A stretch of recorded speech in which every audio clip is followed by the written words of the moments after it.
Supermodel turned HIV activist, next. My voice is powerful, and the voices of other women are powerful. Our voices could literally change the world. Ask your healthcare provider if Biktarvy is right for you, and visit Biktarvy.com to view the important facts, including important warnings. Hello there, welcome to Plus Talk on Plus Life, where we're all about turning positive into a plus. Today, it's a truly international conversation as I talk to three young people in Congo and South Africa who are literally making a huge difference when it comes to the lives of HIV and young people. Hey everyone, good to see you all. Very well, thank you. We're very good, man. How are you doing? I'm good, thank you. Horcelie, I want to start with you because you really made headlines a couple of years ago, you know, when you won the Miss Congo UK pageant, being an HIV positive woman. That has led on to other great sort of modeling and artistic experiences for you.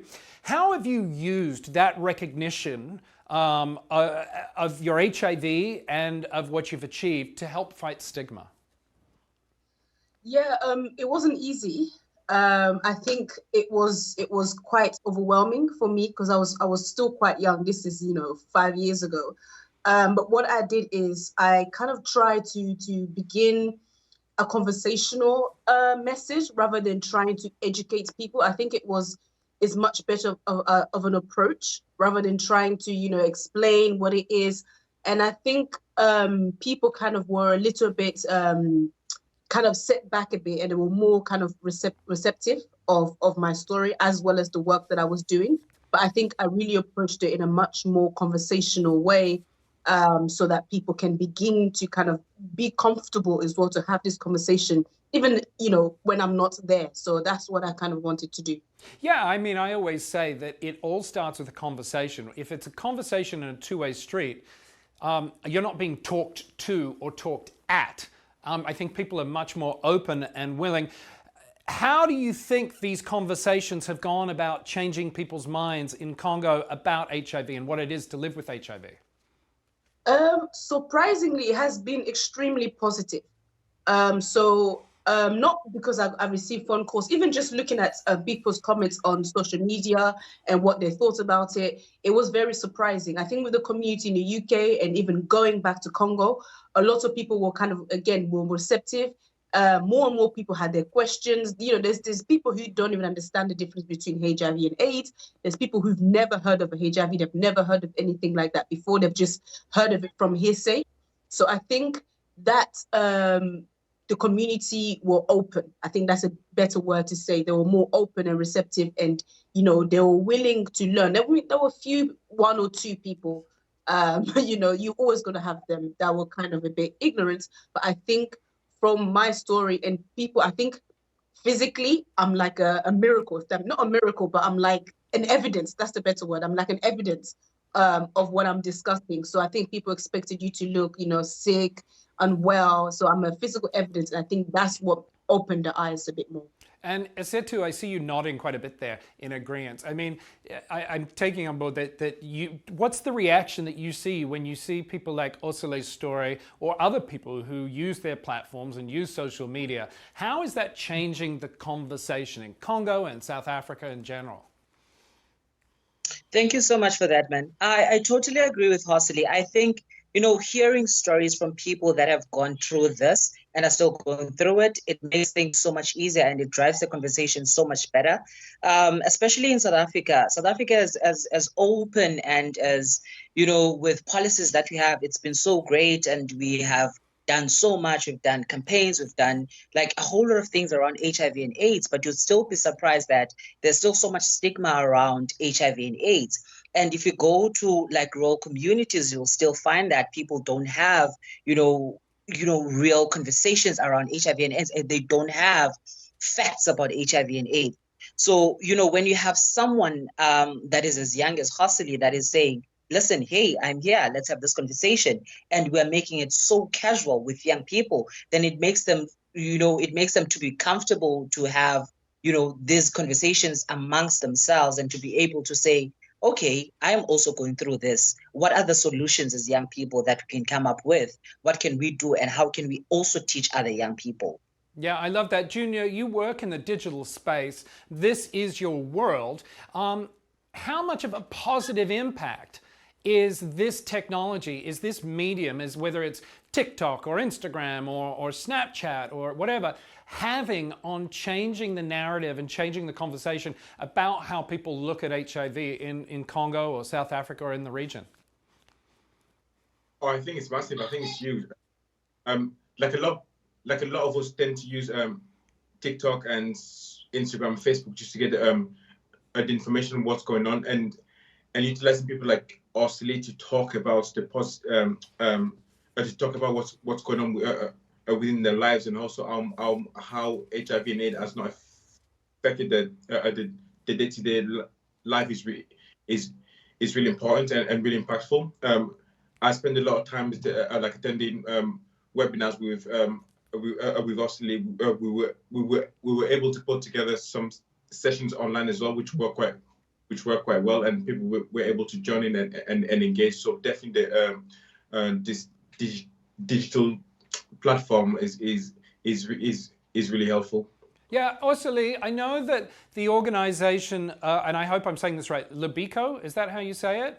You're a founding member of that. How did this come to be, like with you and Dorcas? How did you guys come to bring this organization together, and what is it? Yes, so it's actually all by God's grace. So what happened was that when I won the beauty pageant, I realized that people didn't quite understand what it is that I wanted to achieve. People were kind of more stuck into my story rather than actually the long-term goal that I had for what I wanted to do through the pageant as well as after the pageant. So I started the organization just focusing on educating people on HIV and AIDS. And I realized actually there's so many subsided conversation. For example, there's tuberculosis. For example, there's access to health. Do people have access to health in South Africa? For example, people living HIV, how are they doing in terms of the well-being? And then you also had other conversations such as women's reproductive health in Congo, where you have women living HIV, but they're also concerned about how they giving birth, all those questions they may have, sex and life within marriages, that people not just HIV, that they should say people that are HIV negative, but how do they begin to have those kind of conversations? So then that's when I said, okay, why don't I just focus on health generally, focus on women's reproductive health, focus on HIV, also focusing on other underlying health issues that, may contribute to HIV. You have cancer, you have tuberculosis. So by little, I led the campaign in Congo in 2019. So I planned everything, and there was a lady who told me, hey, there's Dorcas who's also HIV positive, but she does amazing work, nationally in Congo. I can give you your contact. So I knew nobody when I went to Congo. I mean, besides my family, I didn't know anybody besides the woman. Shout out to her, Mama Marie-France.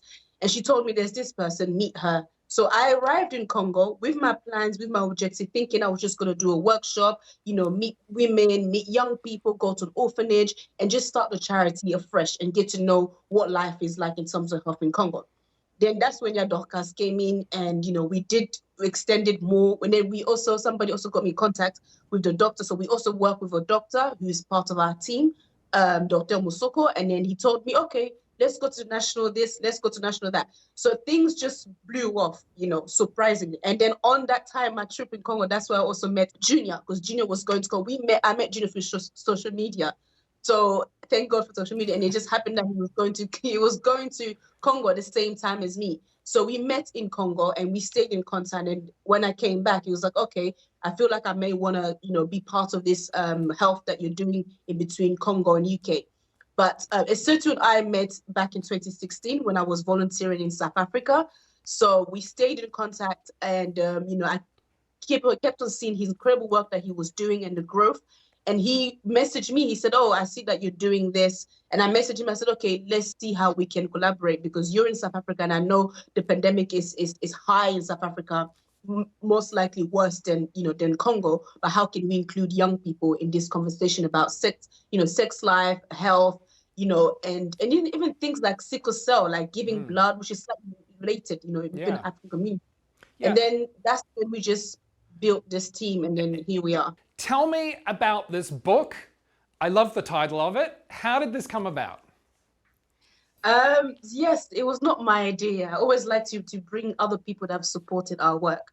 So after struggling to fundraise to go to Ghana, 2020 with the coronavirus that hit us, we wanted to fundraise and do our second campaign in Ghana, get to know the Ghanaian community in terms of health and HIV, and just know about the national program.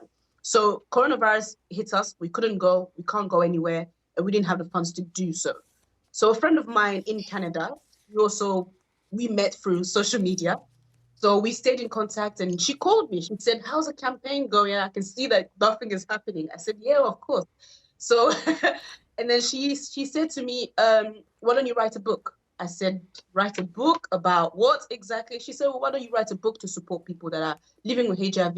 Because that way it can at least ease you with the funds. You have something that you have a product that you can use, that will help you guys with the funding, the charity work that you're doing.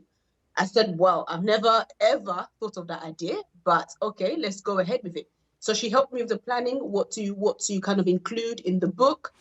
And she said, make it practical, make it easy to read, and make it something that people can relate to, because it's not an essay, it's not an educational book, it's something that anybody can pick up and just read it.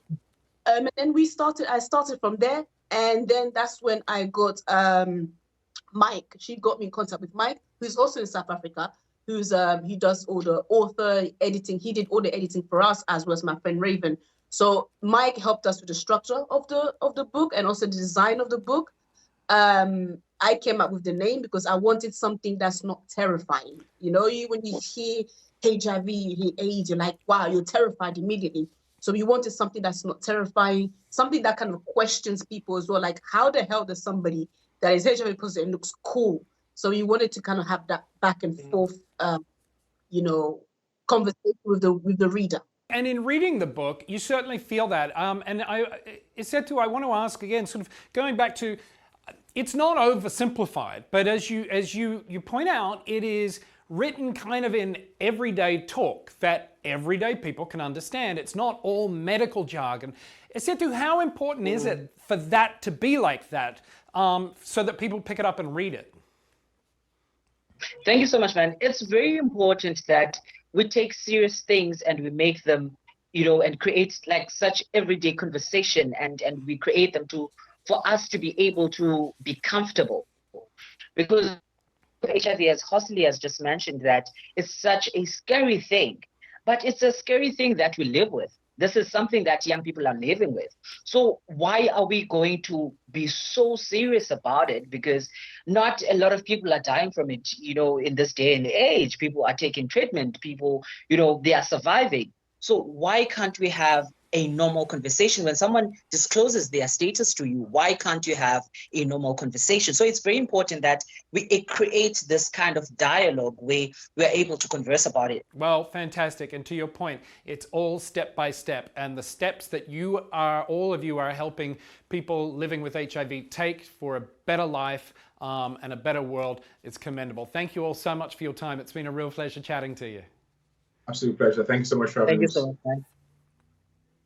Thank you so much. That is going to do it for this episode of Plus Talk. If you want more information about what we've talked about today, or you want to learn more about the book, go to our website, pluslifemedia.com. And remember, please follow us across social media platforms. We are at Plus Life Media. Until next time, take care of each other and yourself. We'll see you soon.